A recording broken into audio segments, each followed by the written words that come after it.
Welcome to simply Shenba. இன்றைக்கி வந்து நம்ம பார்க்க போகிறது என்னென்னு பார்த்தீங்கன்னா, காப்பு கஷாயம். இது ஒரு மூலிகை அடங்கிய முதலுதவி பெட்டி. மழையும் பனிகாலமும் முடிஞ்சு வெயில் காலம் வரும்போது பார்த்திங்கன்னா அம்மை போன்ற தொற்று நோய்கள் எல்லாமே பரவும். மஞ்சள் கொஞ்சம் எடுத்திருக்கேன். இது எல்லாத்தையும் நம்ம தண்ணியில் போட்டு கொதிக்க வைக்கணும்.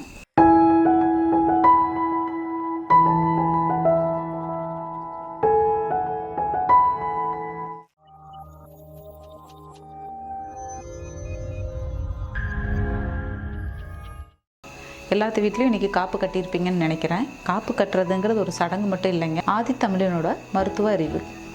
காப்பு கட்டுதல்லாம் என்னென்னு பார்த்தீங்கன்னா, இது வந்து ஒரு மூலிகை அடங்கிய முதலுதவி பெட்டி. பழைய காலத்தில் பார்த்திங்கன்னா ஏதாவது உடம்புக்கு முடியல, இல்லை ஏதாவது விஷக்கடியெல்லாம் இருந்ததுன்னா நம்ம வந்து மூலிகையை வந்து தேட வேண்டாம். இந்த மாதிரி காப்பு கட்டியிருந்தாங்கன்னா டக்குன்னு அந்த பொருள் எடுத்து விஷமுறிவுக்கு யூஸ் பண்ணிக்குவாங்க. காப்பு கட்டுதலுக்கு பார்த்திங்கன்னா இந்த 3 மூலிகை மட்டும் யூஸ் பண்ண கிடையாதுங்க, மொத்தம் 6 மூலிகை. நம்ம வந்து அது காலடைவில் பார்த்திங்கன்னா 3ஆக வந்து சுருக்கிட்டாங்க.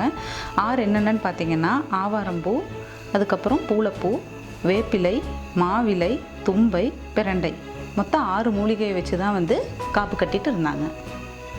ஆவாரம்பூ முதல்ல பார்த்திங்கன்னா அதோட நன்மைகள் என்னென்னு உங்களுக்கே தெரியும். உடலில் இருக்கிற சூடு எல்லாத்தையுமே வந்து அது வெளியேற்றும். அப்புறம் பார்த்திங்கன்னா நீரிழிவு, தூக்கமின்மை போன்ற நோய்களை எல்லாமே இது குணப்படுத்தும். அடுத்தது பார்த்திங்கன்னா பூளைப்பூ. இதுக்கு இன்னொரு பேர் பார்த்திங்கன்னா சிறுபீலை. இது வந்து சிறுநீரக கோளாறு எல்லாத்துக்குமே வந்து நல்ல தீர்வாக இருக்கும். அதுக்கப்புறம் கல்லடைப்பெல்லாம் இருக்குது இல்லைங்களா, அந்த கல்லெல்லாம் கரைச்சி நல்ல ரிசல்ட் கொடுக்கும் இந்த பூளைப்பூ. அடுத்தது பார்த்திங்கன்னா வந்து வேப்பந்தலை. இது வந்து ஒரு சிறந்த கிருமி நாசினி. இது காற்றில் பரவும் கிருமிகளை எல்லாம் தடுக்குது. இது வந்து பழைய காலத்தில் பார்த்திங்கன்னா திருவிழாக்களில் எல்லாத்துலையும் மேக்ஸிமம் பார்த்திங்கன்னா வேப்பந்தலையை வச்சு தான் தோரணமாக கட்டியே விட்டுருப்பாங்க. அதை தான் நம்ம காப்புக்கும் நம்ம யூஸ் பண்ணுறோம். அடுத்தது பார்த்திங்கன்னா தும்பை இலை. அது வந்து சளிக்கு வந்து நல்ல ஒரு தீர்வாகவே இருக்கும். அப்புறம் மா இலை பார்த்திங்கன்னா வயிற்றுப்பூச்சிகள் எல்லாத்தையுமே அழிக்கும். அடுத்தது பார்த்திங்கன்னா பிரண்டை. அது எலும்புக்கு எல்லாமே நல்லா பலம் கொடுக்கும். இப்போ வந்து நம்ம இதை வச்சு நம்ம கஷாயம் எப்படி செய்யலாங்கிறத பார்க்கலாம். மழையும் பனிகாலமும் முடிஞ்சு வெயில் காலம் வரும்போது பார்த்திங்கன்னா அம்மை போன்ற தொற்று நோய்கள் எல்லாமே பரவும். அப்போ வந்து நம்ம இந்த கஷாயம் வச்சு குடிக்கும்போது நம்ம உடலை வந்து அதுலேருந்து பாதுகாத்துக்கலாம். நோய் எதிர்ப்பு சக்தியும் வந்து அதிகரிக்கும். இப்போ வந்து நம்ம இந்த கஷாயத்தை வந்து எப்படி செய்யலாங்கிறத பார்க்கலாம். இப்போ கஷாயம் வைக்கிறதுக்கு பார்த்திங்கன்னா நான் கொஞ்சமாக வேப்பந்தலை, ஆவாரம்பூ இலையும் அந்த பூவும் எடுத்துருக்கேன், பூளைப்பூ, கொஞ்சம் உப்பு, மஞ்சள், பச்சை மஞ்சள் கொஞ்சம் எடுத்துருக்கேன். இது எல்லாத்தையும் நம்ம தண்ணியில் போட்டு கொதிக்க வைக்கணும். இப்போ இது எல்லாமே வந்து நான் எதுவுமே கடையில் வாங்கலைங்க, வீட்டு பக்கத்தில் இருந்தே தான் இந்த எல்லாமே பறிச்சிருக்கேன். இதை வந்து நம்ம கொஞ்சம் கழுவி எடுத்துக்கலாம். வேப்பந்தலை, ஆவாரம்பூ இலை, பூளைப்பூ, இந்த 3ஐயும் நல்லா கழுவி எடுத்துக்கலாம்.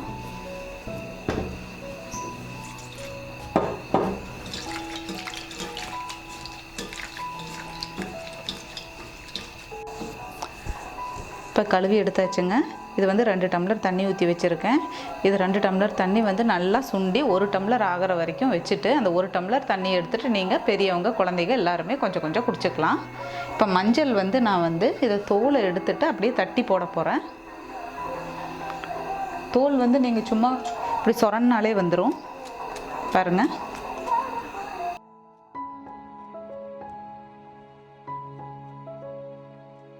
பச்சை மஞ்சள் நல்ல மணமாக இருக்குது. இதுவே வந்து ஒரு ஆன்டிபயோட்டிக் தான். இதை வந்து சும்மா குத்தி போட்டுக்கலாம்.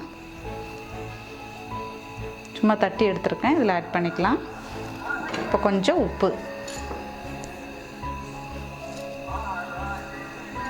இது நம்ம இன்னி அடுப்பில் வச்சு கொதிக்க வச்சு 1 டம்ளர் தண்ணி ஆகிற வரைக்கும் சுண்ட விடலாம்.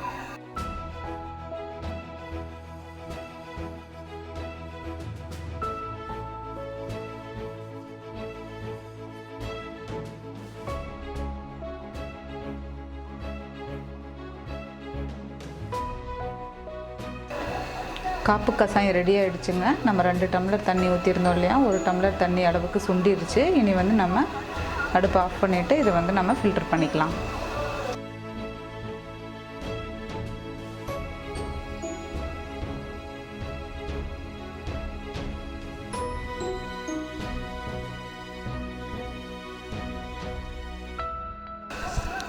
ஃபில்டர் பண்ணி வச்சுங்க. இது வந்து வீட்டில் எல்லாருமே ஒரு ஆஃப் டம்ளர் வந்து எடுத்துக்கலாம், ரொம்ப நல்லது.